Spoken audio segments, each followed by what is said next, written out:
السلام علیکم ورحمۃ اللہ وبرکاتہ۔ پیارے پیارے میٹھے میٹھے ناظرین کرام، آج کی ہماری گفتگو کا عنوان ہے ماں کی شان و ممتا۔ ماں کی شان و ممتا۔ پیارے دوستو، ماں قدرت کا انمول تحفہ ہے۔ ماں کا مقام قرآن و حدیث میں بیان ہوا ہے۔ ماں کا فرما بردار اللہ پاک اور رسول اللہ صلی اللہ علیہ وسلم کی رضا پانے میں کامیاب ہو جاتا ہے۔ ماں اولاد کے آرام کے خاطر اپنے آرام کو قربان کر دیتی ہے۔ ماں کے خون جگر سے اولاد کا وجود بنتا ہے۔ ماں کئی سال تک اپنے اولاد کو لوریاں دے دے کر، تھپکیاں دے دے کر سلاتی ہے۔ ماں بیمار اولاد کو دیکھ کر تڑپتی اور آنسو بہاتی ہے۔ ماں بیمار اولاد کے خاطر سخت سردیوں میں بھی ساری ساری رات جاگ کر عزیزو گزارتی ہے۔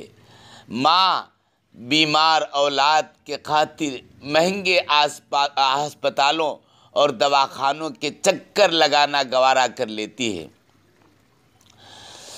ماں اولاد کے مستقبل کو سنوارنے کے لیے اپنی تمام تر زندگی کو اولاد کے لیے وقف کر دیتی ہے۔ ماں اولاد کے لیے سایہ دار درخت کی طرح ہوتی ہے۔ ماں خود گرمی برداشت کر کے اولاد کو پنکھا جھپکتی ہے۔ ماں اولاد کو چھاؤں میں بٹھا کر خود دھوپ میں بیٹھ جاتی ہے۔ ماں اولاد کے ناز نخرے اٹھاتی ہے۔ ماں قرض لے کر بھی اولاد کی فرمائشوں کو پورا کرتی ہے۔ ماں اپنے شوہر کی وفات کے بعد اولاد کو در بدر بھٹکنے نہیں دیتی۔ ماں اولاد کی پیدائش سے پہلے، پیدائش کے دوران اور بعد کی تکالیف کو برداشت کرتی ہے۔ ماں اولاد کو اچھا انسان بناتی ہے۔ ماں اولاد کے حق میں برا نہیں سوچتی۔ ماں اولاد کو خوش دیکھ کر خوش ہوتی ہے۔ ماں اولاد کو دکھ تکلیف میں مبتلا دیکھ کر بے قرار ہو جاتی ہے۔ ماں مشکلات میں اولاد کی ڈھارس بن جاتی ہے۔ ماں معذور اولاد کو بھی بے سہارا نہیں چھوڑتی۔ ماں نافرمان اولاد پر بھی شفقت و مہربانی ہی کرتی ہے۔ ماں نہ ہو تو گھر ویران لگتا ہے۔ ماں کا خدمتگار چین و سکون کی زندگی گزارتا ہے۔ ماں کی خدمت اولاد کو جنت میں داخل کروائے گی۔ ماں کو راضی رکھنا اولاد پر لازم ہے اور ماں کے حقوق سے آزاد ہونا ناممکن ہے۔ اللہ اکبر، اللہ اکبر۔ ایک صحابی رسول اللہ صلی اللہ علیہ وسلم کی بارگاہ میں تشریف لائے اور عرض کی کہ اللہ کے رسول صلی اللہ علیہ وسلم، ایک راستے میں ایسے گرم پتھر تھے کہ اگر گوشت کا ٹکڑا ان پر ڈالا جاتا تو وہ کباب بن جاتے۔ ایسے میں اپنی ماں کو گردن پر سوار کر کے 6 میل تک لے کر گیا ہوں۔ کیا میں اپنے ماں کا حق ادا کر دیا؟ سرکار دو جہاں صلی اللہ علیہ وسلم نے فرمایا، تیرے پیدا ہونے میں درد کے جس قدر جھٹکے اور تکلیف اور آہ اس نے اٹھائے ہیں، اللہ اکبر، شاید کہ یہ تیری نجات کے لیے کافی ہے۔ ماں کے حق کو تو کیا ادا کر سکتا ہے؟ میرے عزیز دوستو، ماں کا مقام وہ ہوتا ہے اور اسی لیے ماں کی دعائیں بچے کے لیے بہت جلد قبول ہو جاتی ہیں۔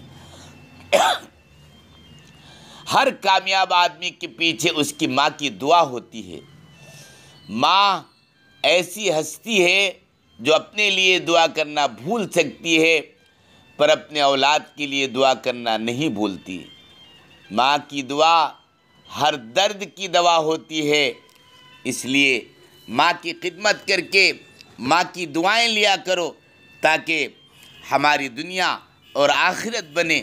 نوجوانوں، عزیزوں، جن کے ماں باپ زندہ ہیں وہ اپنے ماں باپ کی خدمت کرو اور ان کی دعائیں لو، یہی ایک کامیابی کا بہترین راستہ ہے۔ ماں راضی تو خدا راضی ہوتا ہے۔ ماں کے قدموں کے نیچے جنت ہوتی ہے، اور جب تک تم ماں کی خدمت نہ کرو گے وہ ماں کی خدمت کا صلہ اور بدلہ نہیں ملے گا۔ ماں باپ کی اچھی طرح خدمت کرو اور ان کی دعائیں لو، اور ان کے جھٹکنا، ان کو برا بھلا بولنا یہ ہماری اپنی ناکامی کا سبب اور ذریعہ بنے گا۔ اس لیے ماں باپ کی دعائیں بہت ہی جلد اللہ پاک کے ہاں بالخصوص ماں کی دعائیں قبول ہوتی ہیں۔ اس لیے ہم اپنے ماں کی زیادہ سے زیادہ ماں باپ کی خدمت کر کے ان سے دعائیں لیں تاکہ اللہ تعالی ہم سے راضی ہو جائے۔ اور ماں کی دعا کے تعلق سے آپ نے سنا بھی ہوگا، سیدنا موسیٰ علیہ السلام جنہیں کلیم اللہ کا خطاب دیا گیا، اللہ سے بات چیت کرتے ہیں موسیٰ علیہ السلام، اور جب بھی موسیٰ علیہ السلام اللہ پاک سے ہم کلام ہونے کے لیے، بات چیت کرنے کے لیے کوہ طور پر تشریف لے جاتے تو ان کی بوڑھی ماں گھر میں مصلی بچھا کر دعا کے لیے ہاتھ اٹھا دیتے اور دعا کرتے کہ اللہ میرا کلیم موسیٰ، میرا موسیٰ تجھ سے بات کرنے کے لیے آیا ہے، اللہ وہ ذرا اونچا بولنے کی عادت ہے، اللہ تو اسے معاف کر دینا، اور میرا بیٹا تجھ سے باتیں کرنے کے لیے آیا ہے، اللہ تو اپنی چادر رحمت کو اس پر ڈال دینا۔ یہ اللہ تبارک و تعالیٰ سے ان کی بوڑھی ماں دعائیں کرتے ہیں۔ جب ان کی والدہ کا، ان کی ماں کا انتقال ہو گیا، اور اس کے بعد پھر جب موسیٰ علیہ السلام پہاڑ کی طرف بات کرنے کے لیے اللہ تعالیٰ سے جا رہے ہیں کوہ طور کی طرف، تو آواز آتی ہے کہ موسیٰ اب ذرا سنبھل کے بات کرنا، تمہارے پیچھے دعائیں کرنے والی ماں نہیں رہی ہے۔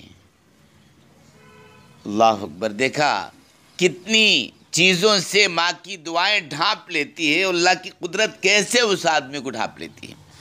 تو اس لیے ماں کی دعائیں لیں اور ماں کی خدمت کیا کریں تاکہ اللہ تعالیٰ ہم سے راضی ہو۔ اللہ تعالیٰ سے دعا ہے کہ اللہ تعالیٰ ہم سب کو ماں باپ کی خدمت کر کے ان کی دعائیں لینے کی توفیق نصیب فرمائے، آمین۔